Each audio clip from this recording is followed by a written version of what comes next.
Když měsíc rozlije světlo své pokraji a hvězdy řeknou, že čas je jít spát. Pramínek vlasů jí ustřihnu potají. Komu? No přece té, kterou mám rád. Pramínek vlasů jí ustřihnu potají. Já blázen pod polštář, chci si ho dát, ačkoliv sny se mi zásadně nezdají. Věřím, že dnes v noci budou se zdát.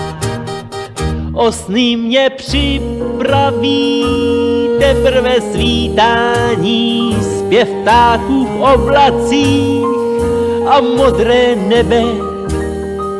Od vlasů jichž jsem se dotýkal ve spaní, nový den nůžkama odstřihne tebe.